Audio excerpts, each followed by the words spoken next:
It has just gone 5 a.m. on Sunday the 26th of May, which can only mean one thing. AEW's Double or Nothing pay-per-view is just finished. So, like many people on the internet right now, I figured I'd do a quick recap, review, reaction kind of video to it, starting with the pre-show. Well, actually, no, let's start with the presentation and the show as a whole. First things first, they absolutely smashed it. There's a lot of pressure, hype, expectation on this show, and it was fantastic, to be honest. The pre-show was just fine. It was fun, but nothing to write home about. But yeah, once the main show got going, it was just killer match after killer match. So the first half of the show the matches didn't necessarily have stories to them, but the matches were still great. And then once you got into the Cody match from there on, it was just incredible. But the presentation as a whole, obviously, big venue for them. Well, big venue for a new company. A lot of money behind them, and it looks great. Of a few presentation hiccups with the editing and such, but that can all be ironed out over time. I mean, I don't know how experienced the people behind the editing and stuff tonight were, but some of the camera cuts and like some of the action was missed because it just was shown the wrong camera. So you, for example, in the Sammy Guevara match in the pre-show, didn't even see him flip out the ring onto Kip Sabian, stuff like that. But it can all be ironed out. It was a three-man commentary team as well. Jim Ross, who obviously been around for decades.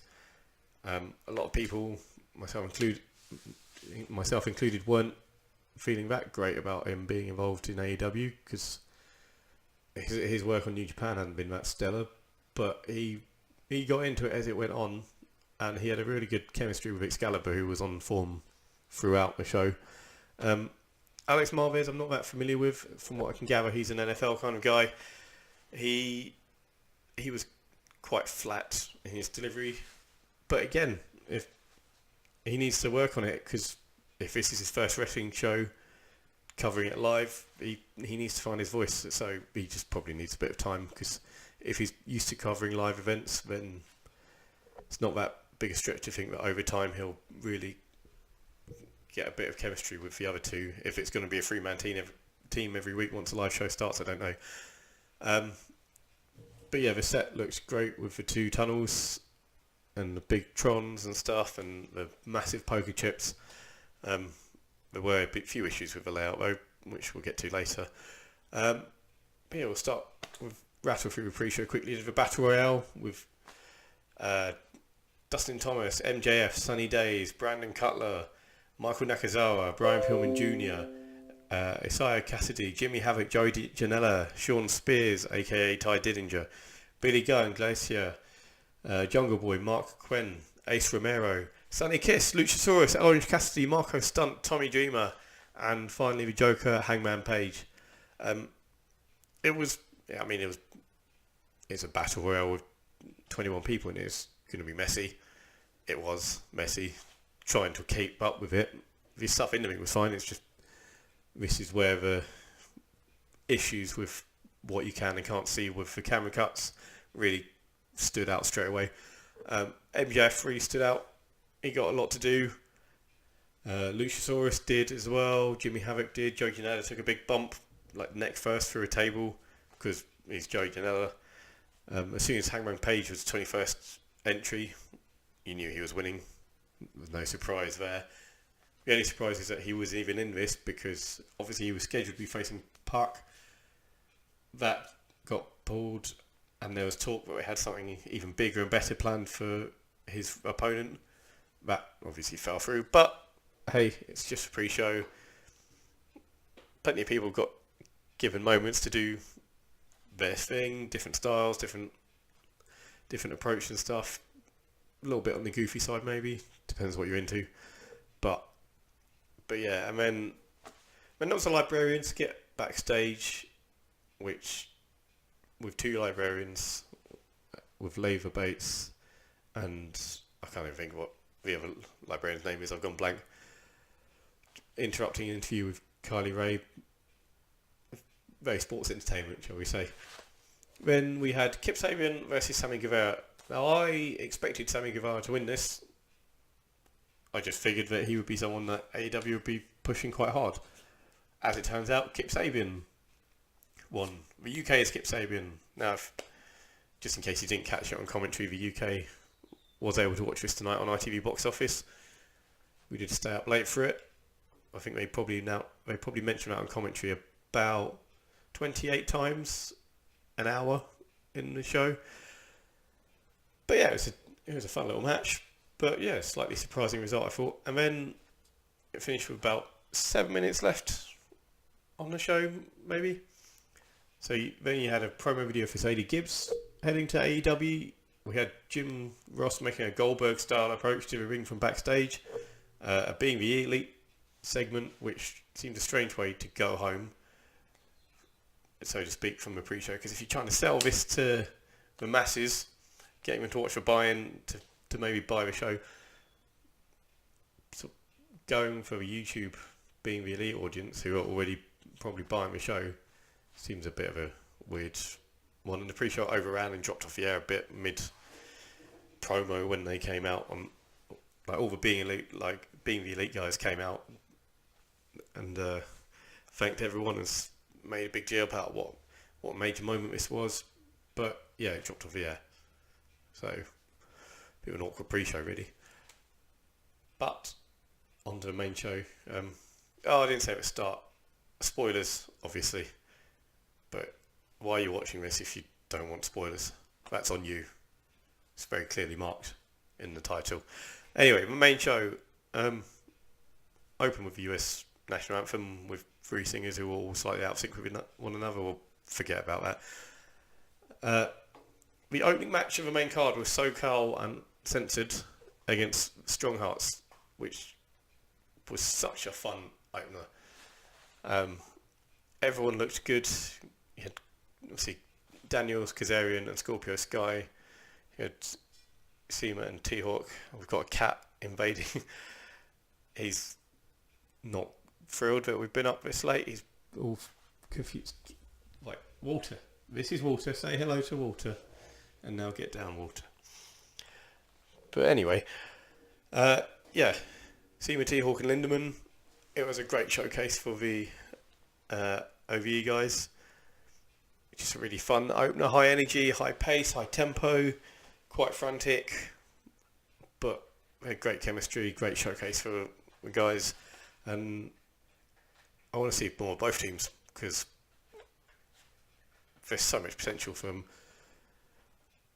But it got a show off to a really hot start.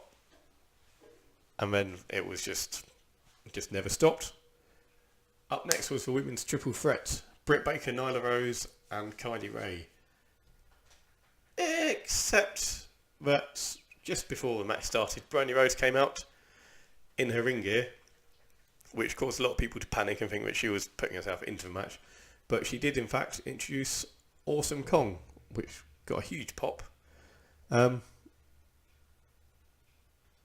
She was part of it, made it a fatal four-way. Everyone looks good in this match. Britt Baker got the win in the end, the dentist, R-Tooth. She pinned Kylie Ray after Nyla Rose took Awesome Kong out with a spear into the ring steps. But yeah, again, another solid match. No real story going in. Well, I suppose there was a little bit of a story through the various YouTube channels for the Nightmare Family and AEW and interviews and all of that jazz. But obviously there's been no TV stuff.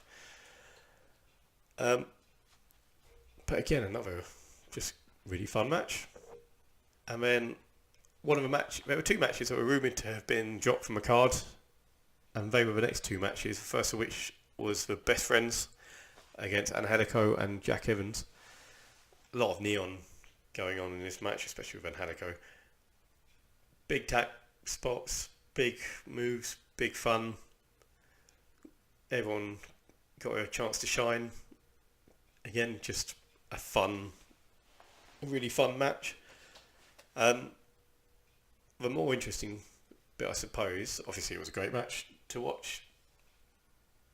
So just on that front, it was good. But then after the match, lights go out, come back up. The Super Smash Bros are in the ring. Lights go out, come back up. Minions are all outside the ring.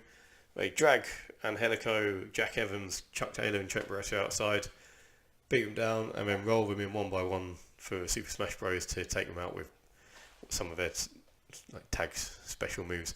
Crowd didn't necessarily seem to be that familiar with the Super Smash Bros. There was a definite chant of "Who are you?" which probably isn't what they wanted. I don't think, I might be wrong, but I don't think the commentary actually said the name of the team. Maybe they're changing the name of the team. Probably need to, just for copyright reasons, if you're getting to this stage, national TV or international TV deals. But the tag division is already looking really strong between the best friends and Angelico, Jack Evans, Super Smash Bros, plus the Young Bucks, plus the Lucha Brothers. It's looking good. I love tag team wrestling, so I'm very happy with this development. The more the merrier if they're good teams.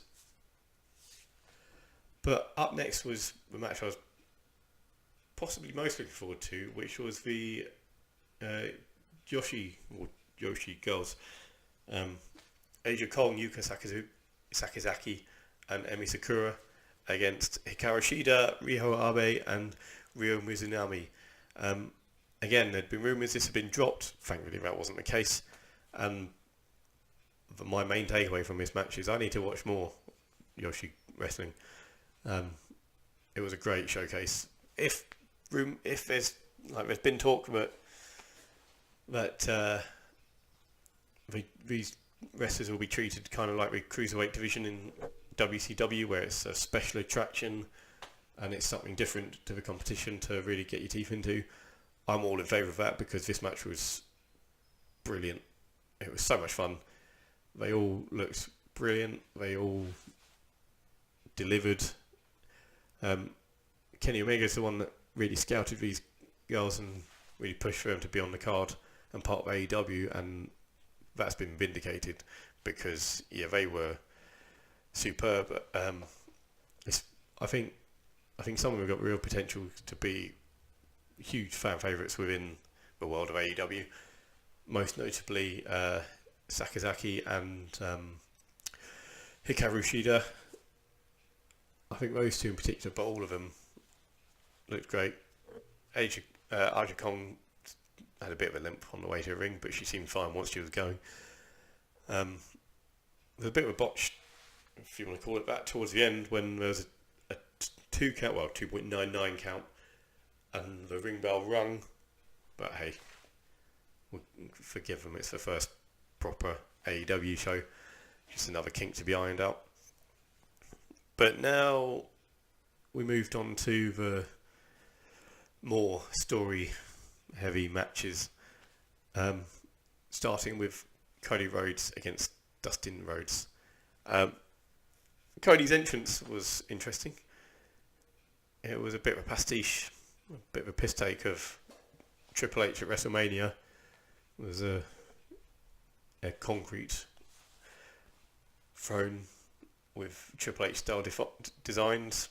Cody walked down to the ring, got handed a sledgehammer by his wife, who's the vice president of the company, and marched straight back up the ramp and took it out with his sledgehammer. Shots fired. Looking around, some people think it was petty, others think it was great. I found it very entertaining. I enjoyed it. I mean, everyone's going to say AEW, whether AEW wants to or not, AEW is going to be considered and compared to in relation to being competition for WWE at the moment they got these TV deals. So why not steer into it, I say. Just have a bit of fun. Because if the WWE does something in retaliation, and I don't know what they do, have Triple H pedigree, a bear with dots on it, for for a Rhodes family, or have him beat down someone wearing a Dashing Cody Rhodes mask. It'll just make them look petty because they'd be punching down. The crowd were really up for this match, and they really got into it as it went on, because there was a lot of blood in this match. There's a bit of sports entertainment to start with Brandy Rhodes interfering until she got ejected by referee Earl Hebner and forcibly removed by DDP, who nearly walked off the back of the stage. Come back to that later. But there was a lot of blood in this match. There was a sequence where Cody removed the middle turnbuckle cover to stop Goldust kicking him with the Shattered Dreams, and then threw him into it. And then after that, presumably it was a blade job, because I can't imagine turnbuckle would have done that much damage. He was just pissing blood. You just see shots of him with his down on the floor with his head just squirting blood. It was just relentless. He had half and half face paint, where his look was red and black. He needn't have bothered. It would have all been red by the end of this anyway. It looked like a death match. But I mean, I'm not in favour of blood in wrestling for the sake of it. I don't think it adds much on its own. But when it fits a story where you've got generations clashing, family clashing, it added so much to the match visually. And you just, whenever they cut to the crowd, you just saw that every single person was just completely captivated by this match. I don't think it's that fast, like that much of a stretch to say that this might be the best matches that each of them has had in their respective careers. I can't think of too much competition compared to this match. It was just tremendous.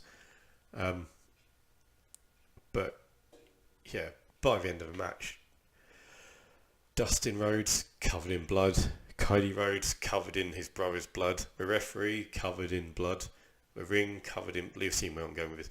Just blood everywhere.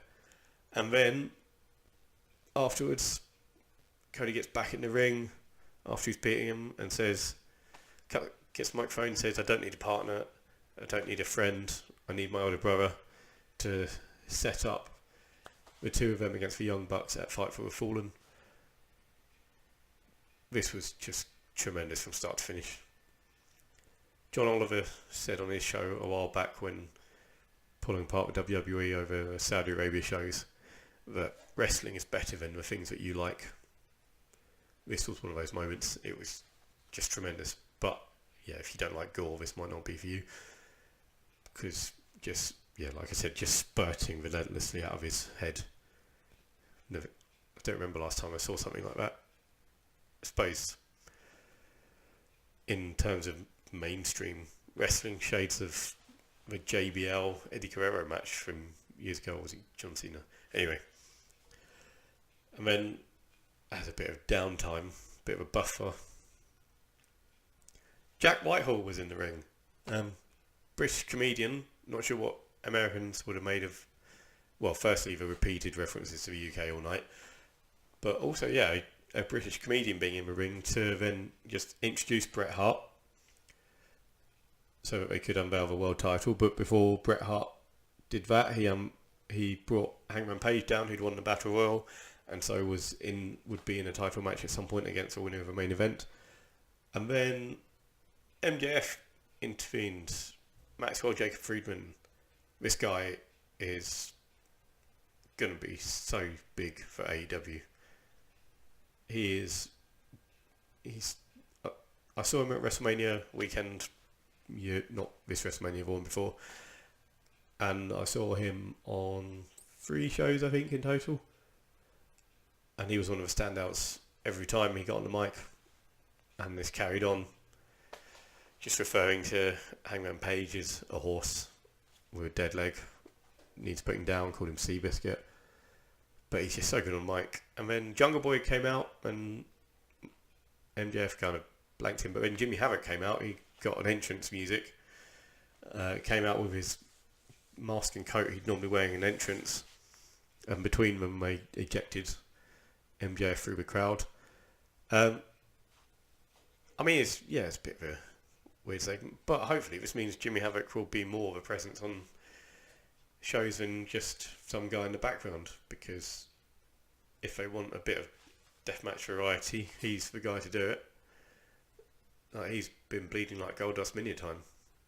There was a bit of an issue after this, after they'd unveiled the title, which looks great by the way. Big gold, looks like a New Japan belt. Apparently Bret Hart fell off the stage on his way back. He forgot that it split into two with the two tunnels, and apparently just walked straight off the back and fell. And apparently Cody was seen coming out to check on him, stuff. So I don't know how big a drop that was. Hopefully he's alright. But then after that, come down after the Cody Rhodes thing and a chance to reset the ring and get rid of the blood-soaked mat, we had the Young Bucks, Matt and Nick Jackson, against the Lucha Brothers, Penta El Zero and Rey Fenix. Young Bucks came out dressed as Elvis. It's Las Vegas, because why not? This match was just another reminder that tag team wrestling is brilliant. Just flips, spectacular tag moves throughout, counters, chain wrestling, standing ovations from the crowd. I thought Rey Fenix really stood out. I might be wrong here, but it feels like sometimes he gets slightly overlooked in favour of his brother when people are talking about them, and he really shone in this match, especially with, there was one spot in particular where a rope walk, where he balanced on the ropes, super kicked, and then springboarded into a Hurricane Rana, and it was just incredible really. It was also a great, crazy moment where there was a Canadian Destroyer on the ring apron, followed by a slingshot Canadian Destroyer in the ring. Again, like I said, got a standing ovation from the crowd this match.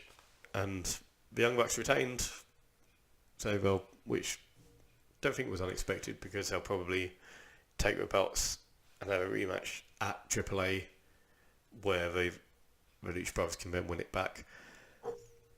Finally, main event, Chris Jericho versus Kenny Omega. Winner faces Hangman Page. We had a trip through the ages with Chris Jericho's entrance.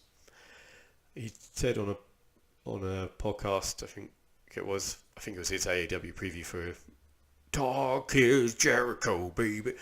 But he had a special entrance which he'd never had before, and this one had flashbacks to various ages. You had the Lionheart Chris Jericho, the List of Jericho, the light up jacket before he finally came out.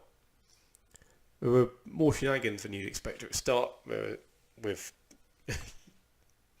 Jericho ringing the bell outside and pretending he'd won, to grabbing one of the cameraman's cameras and filming Omega after throwing him out into the crowd.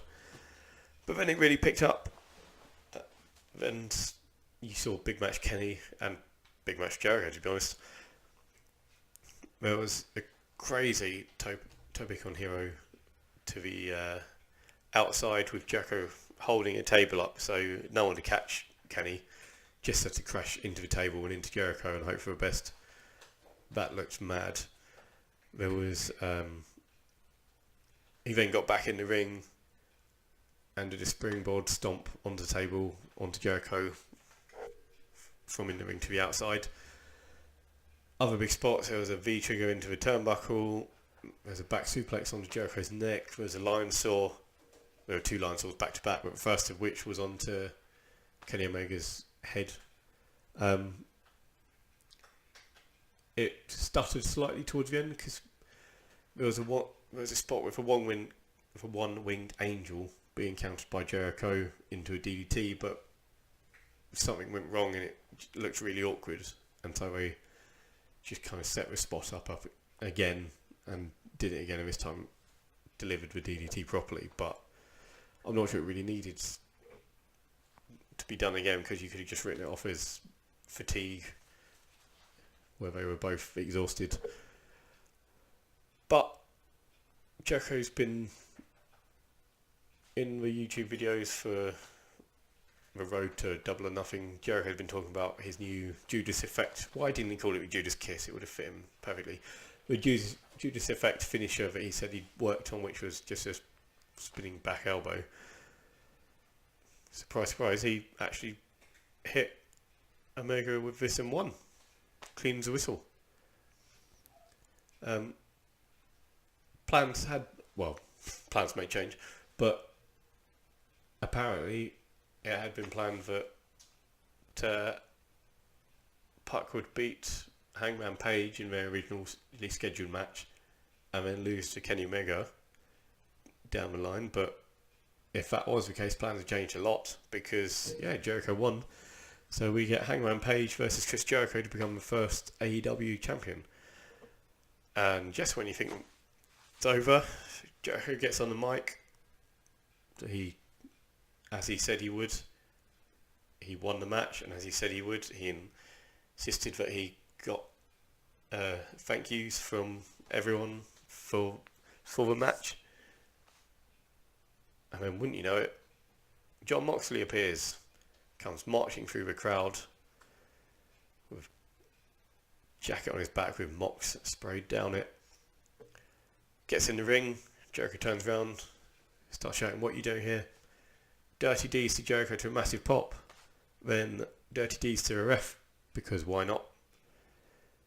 And then at this point his alignment is just chaotic neutral. Goes to Dirty D's Kenny Omega as well, but Omega fights back and shoves him out, and they go tumbling through the ropes, start brawling towards the stage before they climb up on the massive poker chips, because it's Vegas, because it's Double or Nothing. We've got massive poker chips, and they climb up on there. Dirty Deeds, and then a Death Valley Driver onto the stage below. Show ends with Jon Moxley standing tall. I think people kind of expected that he'd appear, but everyone had initially thought he'd be the 21st guy in the Battle Royal. But that was Double or Nothing. Just a really, really fun show. It wasn't a bad match from start to finish. A few production issues, but there was so much hype and expectation and pressure, because they've got these TV deals coming with, they're going to be on TNT. They haven't even said what the show is actually going to be called and what not. I know they copyrighted Tuesday Night Dynamite, but there's no guarantees it'll be a Tuesday night show. They've got deals with that, with ITV, which is massive as far as UK goes. I'm going to do a video separately about wrestling on TV in the UK and why this is such a great deal for AEW. But there is so much hype, so much expectation and pressure on them that you wouldn't have been surprised. Well, you would have been disappointed and maybe surprised, but there's so much room to fail, and every single person on the show delivered, especially on the main card. It's kind of hard to deliver a great Battle Royale on the pre-show, but the main show, just everything hit. The tag matches, the one-on-ones, the showcase matches, the feuds, the story matches, even the segments generally hit. I think it's safe to say that, well, to put it into poker terms, this was a royal flush, pretty much. Maybe a straight flush if you want to take it down a notch for the production issues. But even with the kinks that need ironing out, they absolutely smashed it. I cannot wait for October. I mean, we've got Fighter Fest and Fight for a Fallen before then. They may announce more, who knows. But if this is a taste of what's to come, I think AEW can do very well. But hey, if you agree or disagree, let me know in the comments. I'd be interested to know what you thought. If there's any match that you thought really stood out, because, like I said, it just seemed to get better and better, and so many memorable moments and visuals, like with spurting blood, but even and Moxley standing tall at the end, but with showcase matches as well. Just, yeah, let me know what you thought in the comments. If you're looking forward to a weekly show, where you think it goes from here. But yeah, it is 5:34 in the morning, and I'm meant to be meeting my parents for lunch in about 6 hours. I didn't understand that. I wasn't talking to you, Bixby. So yeah, thanks for watching. Let me know what you thought, and I look forward to next time. Goodbye.